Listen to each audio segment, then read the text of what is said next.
You like REITs. REITs has been an unloved world for a very long time.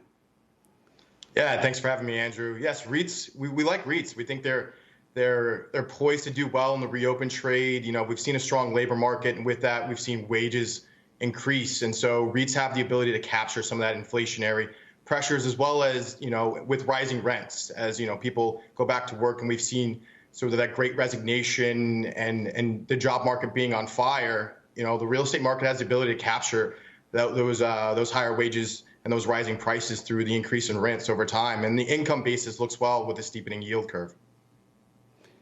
Are there specific REITs you want to mention by name?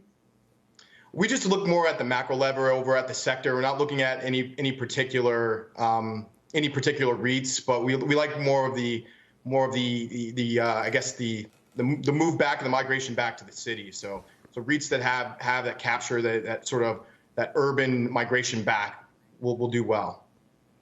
Okay, give me something else. What else do you love? Oh, financials, of course. I mean, they've been diversified throughout the pandemic. They've done well even in a low interest rate environment. When we see steepening yields that we've seen over the last couple of days, we really like that. I'd say for investors, we caution against consumer discretionary. Ultimately, it's performed well, but as we start to see inflation and potentially start to ease a bit, you know, it's possible that we've seen the highs for the CPI prints. Obviously, we'll have to see what the next few months go to show in that space.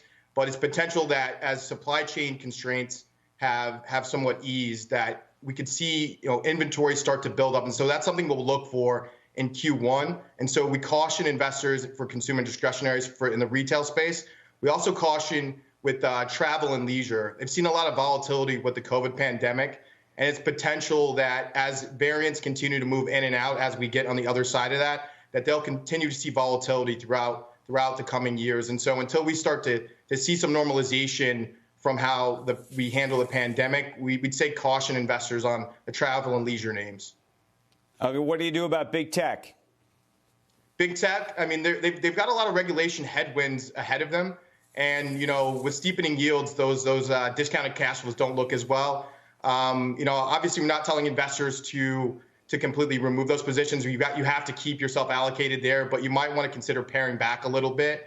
But ultimately, it's going to be about quality companies with pricing power and value names that perform well in steepening yields. You know, monetary policy, there's a big divergence when you're looking at the U.S. monetary policy compared to the rest of the world, the central banks, and the rate hikes that we could see, you know, potentially in mid to late next year bode well for income and value-based names over value, or over growth. So I'd steer towards value over growth in the coming year.